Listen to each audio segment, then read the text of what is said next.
crowd reactions, right? So, crowd reactions. If this is your first time hearing us, you get to hear scenarios where it's like hypothetical, but you keep it in mind and you respond in a way where you're giving classic crowd reactions like this is awesome or the classic booing. So, you want to go first or you want me to go first? Uh, take it away.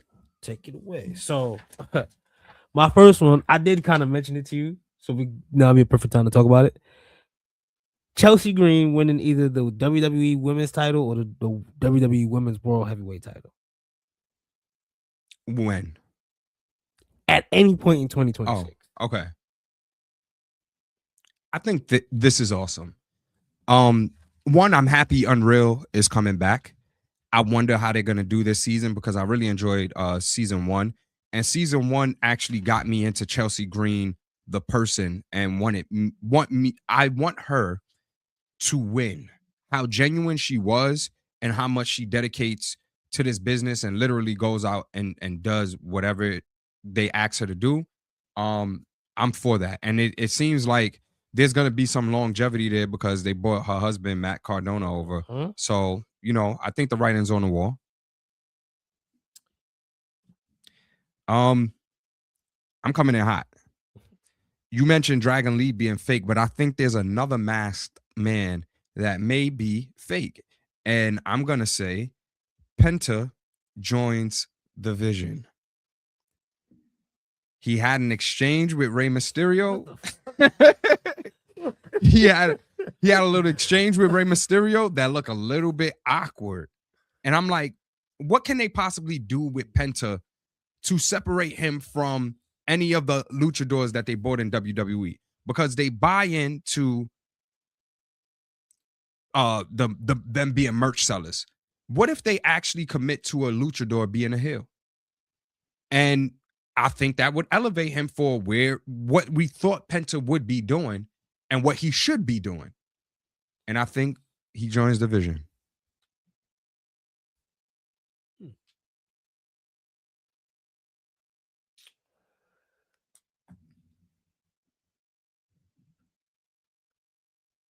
No pop. No pop because bro, there's so much like okay. I'm with you with Penta turning heel, even though I did like how they looked when they helped CM Punk win the retain the title. I thought that was a cool spot. But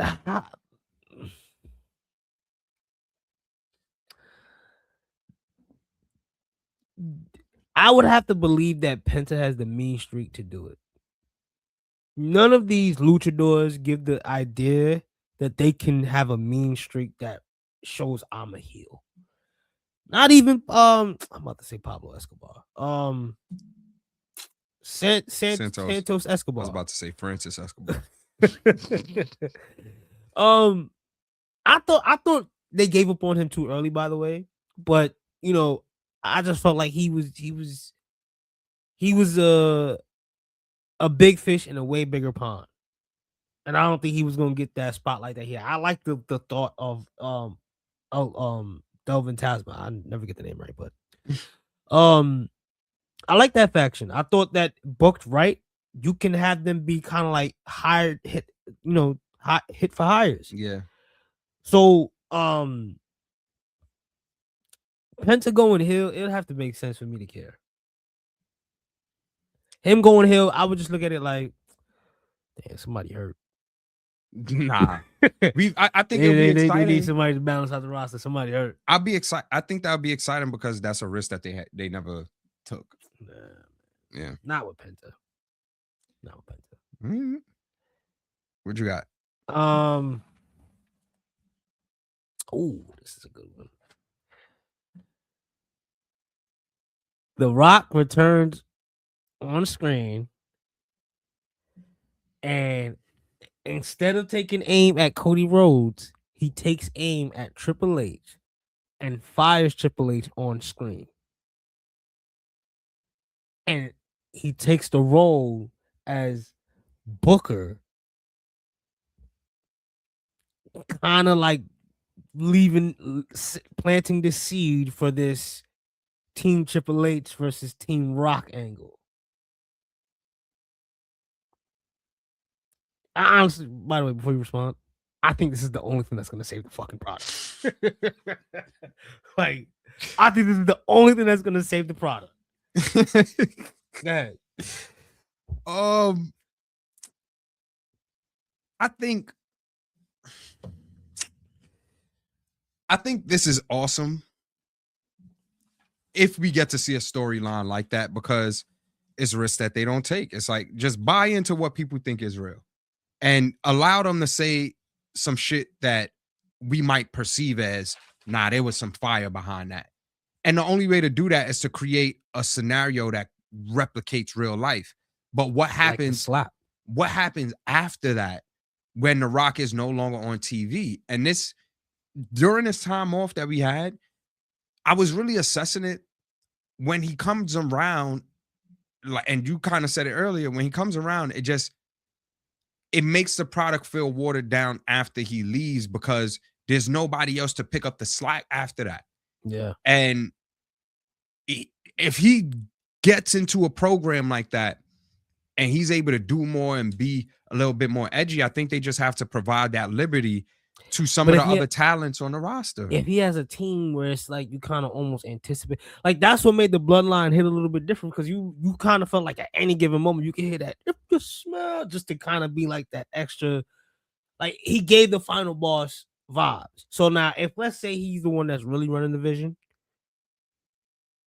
and they kind of like run roughshod all over the WWE, forcing Triple H to kind of get fired, and now Triple H now has to build his own team, and he says, Cody, my quarterback, I need you. And in the final moments, when it's time to put the final nail in the Vision coffin, Cody joins the motherfucking Vision. He finally sells his soul to The Rock. That's long-term booking. That's how shit makes sense. And then throw a little nugget in there. The Rock explains why Travis Scott left. The Rock explains why John Cena shit didn't left. He blames it all on Triple H on screen. That's some shit that would make me say, oh shit, it's being turned up. This is awesome. This is awesome. What you got? Okay. So as the Vision continues to grow, they become somewhat of a wrestling management company, and they continue to grow the talent. They continue to grow the talent that they have in the Vision. They become what the chatter banter side of social media's perception is of current day Rock Nation in wrestling. I'm listening. That's it? That's part of it. Okay, so I'm listening. All right, I like this. So this is part of the takeover for WWE. It's not like NWO takeover and we're creating another show, but they kind of monopolizing WWE, taking up all the great talent, putting them in position to win, and the young talent, putting them in position to win and managing them. Maybe Paul Heyman doesn't even become the only manager in the Vision.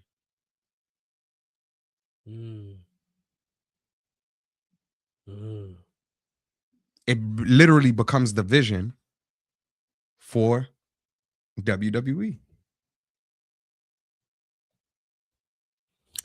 The Rock got to be involved. It's the only way this makes sense, because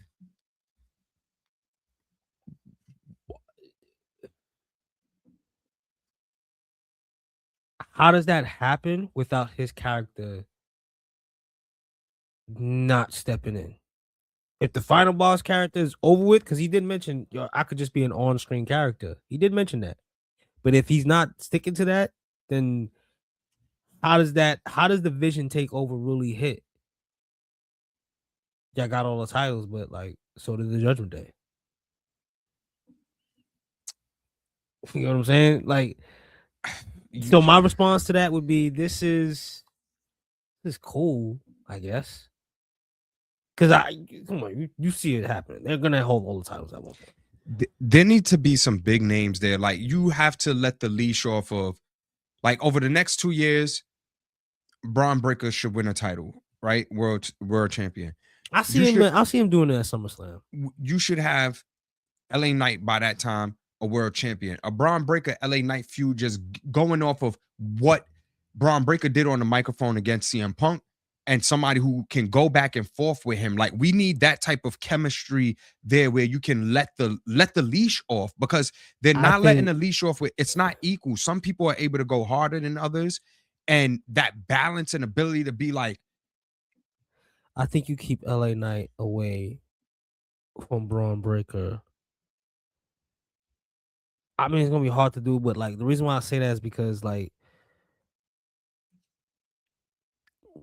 if Braun Breaker is the future, what would be the point of putting him against LA Knight if he has no chance of winning?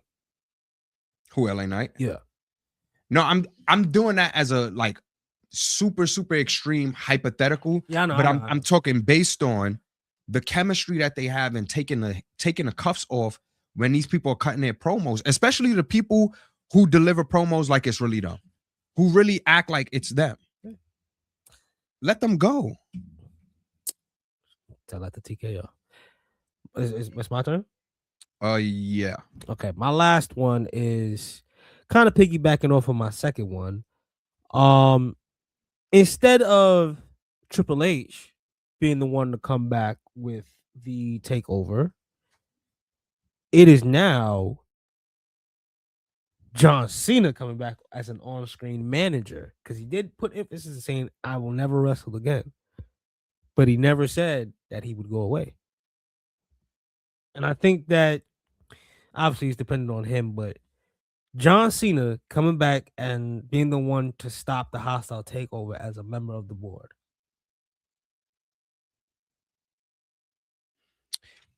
I like this. It all has continuity to some of the crowd reactions that you listed. Yep. The one that I listed, where they can take this vision corporate angle in terms of having to make decisions, and The Rock being able to be off screen but still have a presence in the storyline where it's like, all right, we got to vote on this. It becomes very corporate America, big money business, like where how they're scooping up talent, how they're getting them to do certain things, and the smarts and the wit in which they're moving to get their way.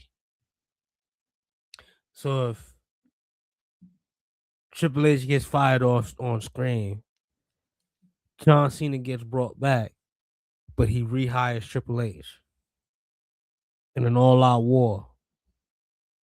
I see it happening. But what would Triple H's role be? Like just booking the show? Like, well, that's that mean he would have to talk as well. He would have to. I mean, he does, but that's where the realness would kick in, because now they call him. He doesn't. They call him the COO. He would still assume that role, but on screen he would get fired. Like on screen, there would be a new COO. I think we would probably have to change like titles or something like that, because the fans are smart. So to know that he's still back there operating the booking, something else would have to happen for The Rock to be overstepping Triple H. I don't think a firing works, because we are past the point of being like, oh, Triple H is fired as a booker, but he's still actually booking the show. Well, I mean, that would depend on the creativity and the realness. Yeah. That concludes crowd reaction. Hold on, I got one more. Yeah. All right. So Sami Zayn becomes the runner-up for the Royal Rumble. I have two outcomes for where I'm going with this. I'm going to choose on the spot. Sami Zayn becomes runner-up for the Royal Rumble.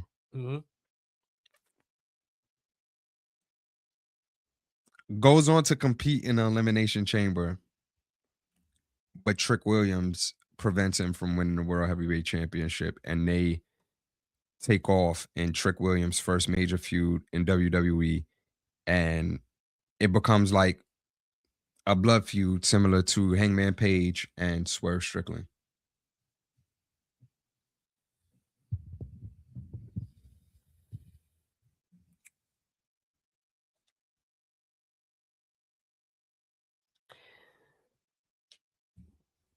I like it because it puts Trick automatically in a trusted kind of role, fighting somebody like Sami Zayn. But I feel like there has to be a title involved.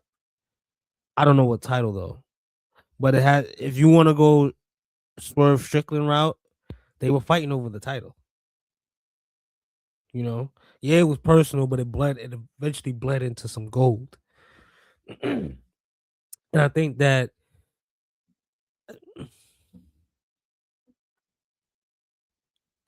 I agree with you.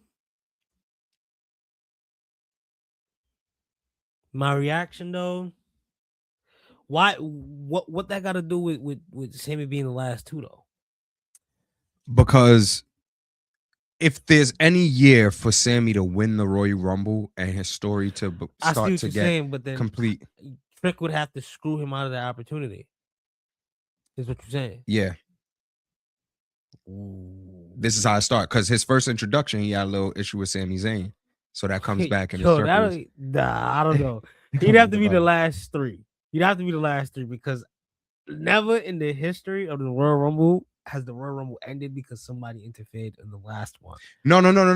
I'm so saying maybe like the last 3 or 4 where Sammy about to eliminate somebody, Trick comes back in after being eliminated, and then I guess helps eliminate him that way. Yeah.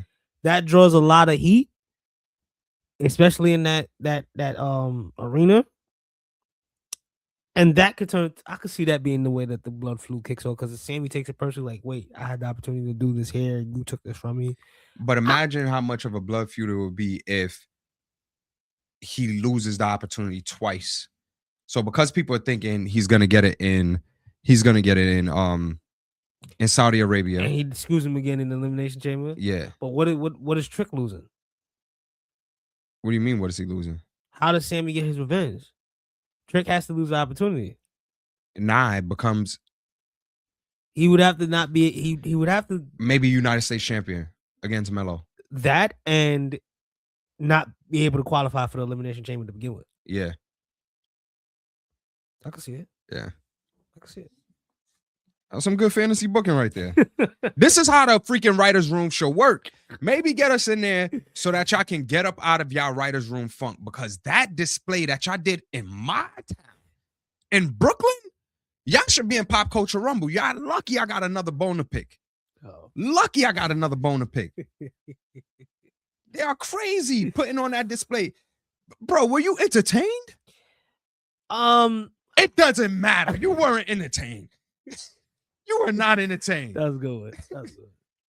I will say this. I didn't give much expectations for that day. In Brooklyn, how do you not have any high expectations for a wrestling show being put on in Brooklyn? Once niggas start saying Netflix anniversary, niggas the anniversary of the first one. It don't get better than the first year. It should have, because it couldn't have gotten any worse, bro. It couldn't have gotten any worse. Maybe we'll see. Maybe 10 years from now, when it's like Netflix 10, it'll hit differently. That'll conclude our crowd reactions. Make sure you let us know what you think about our fantasy booking in the comments below. Like, share, and comment.